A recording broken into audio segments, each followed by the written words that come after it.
Hello all and welcome to my channel. If you are new here, be sure to hit that subscribe button and the bell so you're notified whenever I upload a new video. If you like the video, hit that like button, or if you don't like it, comment down below and tell me what I can do to improve.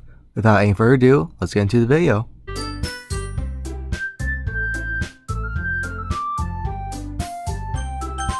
I want to skip my fucking life. Hello everybody, welcome to Doki Doki Analysis Part 2. Oh yeah, that's right, I'm actually doing something instead of quitting it a day later. How amazing, guys. So, this is just the poem making section of the game. The poem making section doesn't change at all until way later in the game. So if I don't mention anything about it, just assume that nothing interesting is going on. Anyhow, today, what I have planned for us is the next 2 days, I think, of like in-game time, which is it took a while. I don't remember the first act lasting this long, so I'm going to be skipping over some dialogue, but I will go over more than I did last time because there are some genuinely interesting things that the girls do say at some points. Now, I've been sort of vague about as to what the game's really, you know, bring to the table. I've mostly just been skipping things, making jokes, but that's just because we're in the pre-phase. We are pre-coming right now, my guys. The big nut, the big high school girl nut is way later. So don't worry, it may seem like we're going fast, but we are going to slow right down to a fucking crawl when shit gets real. So the day starts off with Sayori actually trying to get us to buy food for her. See, an absolute fucking gold digger. Now you guys know I hate her. Our character calls Sayori out on her bullshit and she is jailed for her behavior. Stop!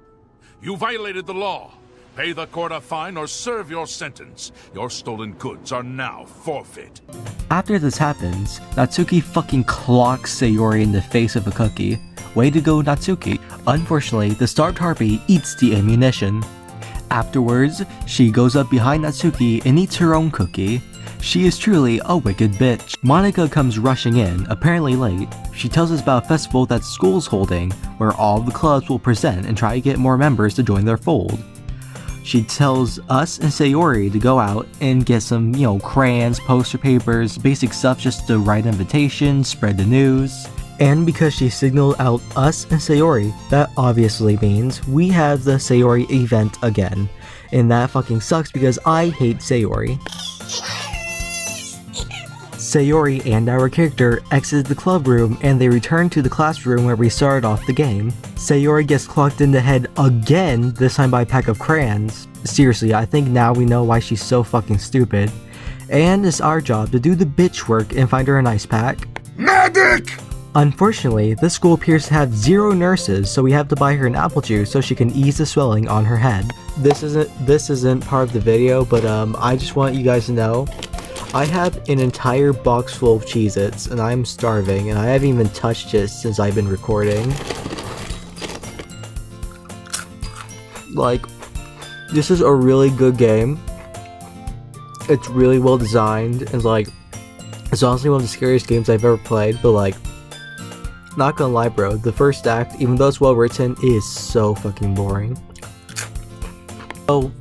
So, we help Sayori up, and then we take all the posters and crayons back to the back room.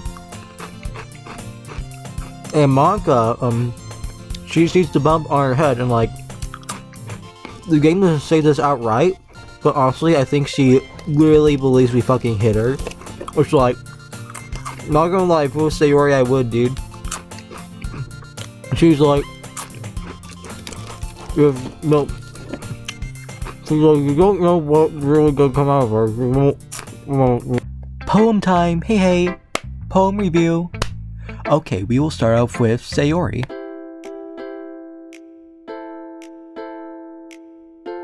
Bottles. I pop off my scalp like the lid of a cookie jar. It's the secret place where I keep all my dreams. Little balls of sunshine, all rubbing together like a bundle of kittens. I reach inside with my thumb and forefinger and pluck one out. It's warm and tingly, but there's no time to waste.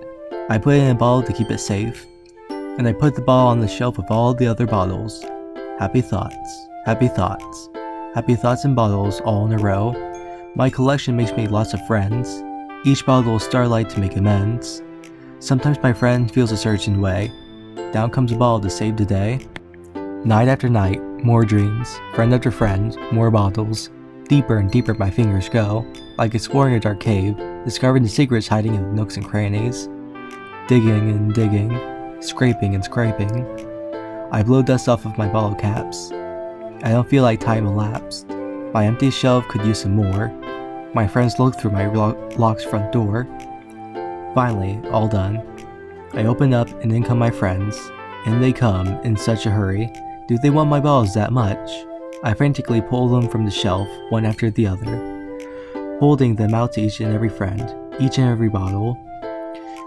But every time I let one go, it shatters against the tile between my feet. Happy thoughts, happy thoughts, happy thoughts and shards all over the floor.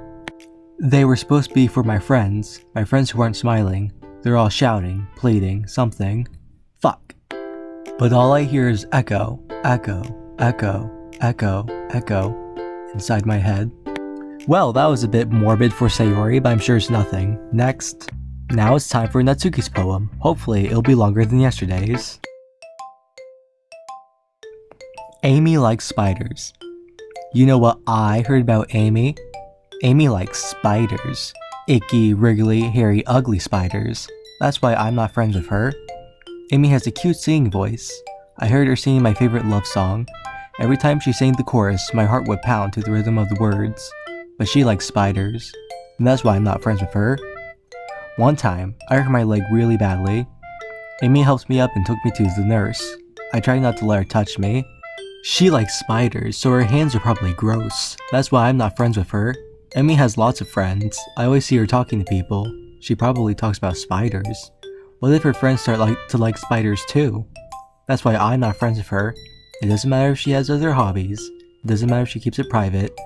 It doesn't matter if it doesn't hurt anyone. It's gross. She's gross. The world is better off without spider lovers. And I'm gonna tell everyone. Dog shit. Next. Alright, next poem. Time for Yuri. Hello, Rule 34 Bait. What do you have for us today? The raccoon. It happened in the dead of night. I was slicing bread for a guilty snack. My attention was caught by the scattering of a raccoon outside my window. That was, I believe, the first time I noticed my strange tendencies as an unordinary human. I gave the raccoon a piece of bread, my subconscious well aware of the consequences. Well aware that a raccoon that is fed will always come back for more. The exciting beauty of my cutting knife was the symptom. The bread, my hungry curiosity. The raccoon, an urge. The moon increments its phase and reflects that much more light off of my cutting knife. The very same light that glistens in the eyes of my raccoon friend. I slice the bread, fresh and soft. The raccoon becomes excited. Or perhaps I'm merely projecting my emotions onto the newly satisfied animal. The raccoon has taken to following me. I could say we've gotten quite used to each other. The raccoon becomes hungry more and more frequently, so my bread is always handy. Every time I brandish my cutting knife, the raccoon shows me its excitement. A rush of blood. Classic Pavlovian conditioning. I slice the bread, and I feed myself again. Before I move on to Manga's poem and just ignore Yuri's poem entirely, I do want to mention something. You really should take note of all of these poems because in some way, shape, or form, they do relate to things that happened during the scary phase of the game. Which I know it may seem like it's never coming, but trust me, it is. So, even though it feels like we're rushing through all of this, there are things that will help our understanding of the deeper themes of the game here. So, always keep an open mind. Alright, now we have Just Monica, so let's see what she's written. Save me. The colors, they won't stop. Bright, beautiful colors. Flashing, expanding, piercing. Red, green, blue. An endless cacophony of meaningless noise. The noise, it won't stop. Violent, grating waveforms. Squeaking, screeching, piercing. Sine, cosine, tangent. Like playing a chalkboard on a turntable. Like playing a vinyl on a pizza crust. An endless poem of meaningless.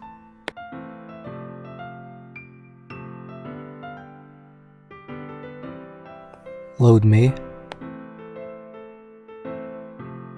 I'm sure that's nothing. Now this is the part where Monica gives us her writing tip of the day. Here's Monica's writing tip of the day. Sometimes you'll find yourself facing a difficult decision. When that happens, don't forget to save your game. That's not actually a bad idea. I guess I'll just go ahead and save my game right now. Yup, there we go, a new save. You never know when you might change your mind. Or when something unexpected may happen. Wait, is this tip even about writing? What am I even talking about? That's my advice for today. Thank you for listening. I'll keep that in mind. Thank you. After poems are completed, Monica decides to gather everyone around so we can discuss the school festival. Her basic plan is that we're all going to write a poem for the festival and read it in front of everybody. Try to, encourage them, make them see the power of writing and what kind of emotions it can bring out. Everyone is, fairly, not really a fan of this.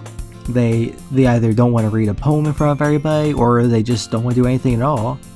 Natsuki is in the latter camp. She doesn't really want more members, and Yuri, is obviously antisocial. She doesn't really want to do this. But Sayori, as always, is the mediator and decides to bring everyone together and tell them how cool this is gonna be, how epic it's gonna be. With everybody in the club agreeing to write the best poem they can for the entire student body in just a couple of days, we go back home to write a poem for the members in our own club. But before we can go home for more quote-unquote gameplay, Sayori asks us if we would rather walk home with Yuri or Sayori. I've already gone 2 Sayori events, so I may as well just lock completely in and pick Sayori. After that, it's back to making poems. In part 1 of this analysis, we only did like 1 day, but I'm actually going to be doing 2 days for you. And that is because I actually made you wait a couple days while I was trying to get the full version of Filmora, and I feel kind of bad for that. But now we're back to a normal upload schedule, which I'll try to make maybe once or twice a week. I think that's pretty fair. But I have a special offer for you. Oh yes, if this video gets 50 likes, that's it, simple 50 likes, then I'll make a very special offer. I'll make another video next week, in addition to the ones I would already be making, and Monica will visit your dreams tonight and be your ultimate anime waifu. Another day, another class, and this time, we were all discussing the event that's happening at school, the big club festival.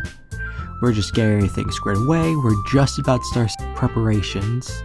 But we noticed that Sayori is sulking at her desk, which I doubt means anything at all. She's probably just having an off day.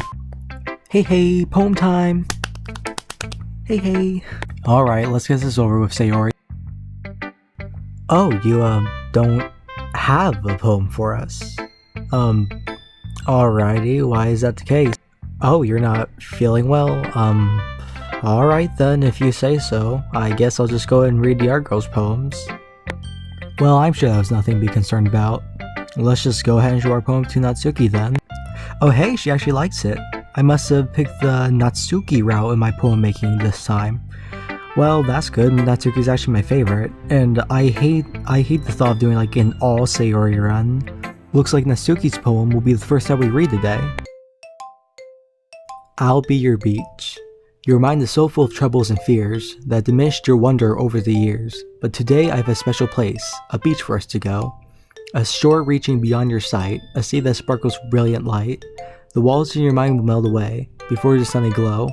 I'll be the beach that washes your worries away. I'll be the beach that you daydream about every day. I'll be the beach that makes your heart leap, in a way you thought had left you long ago.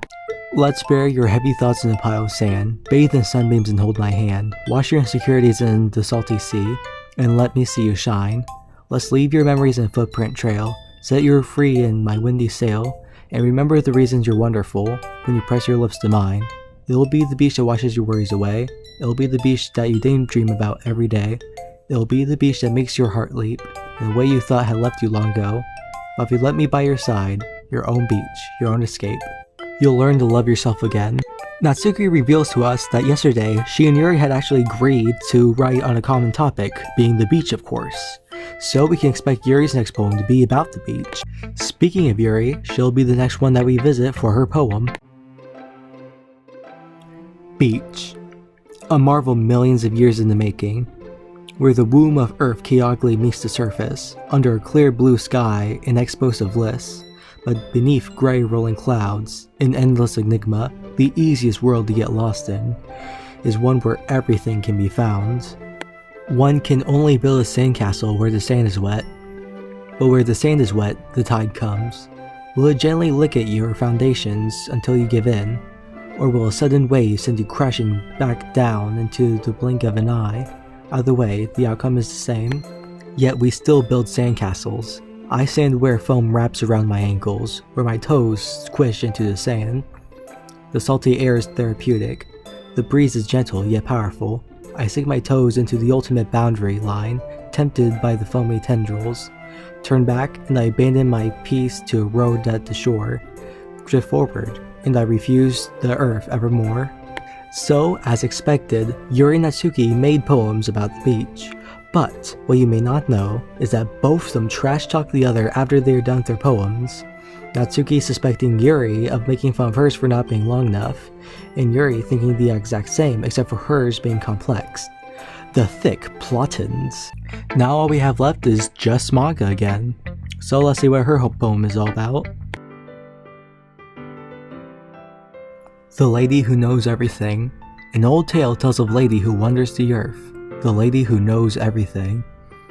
A beautiful lady who has found every answer, all meaning, all purpose, and all that was ever taught.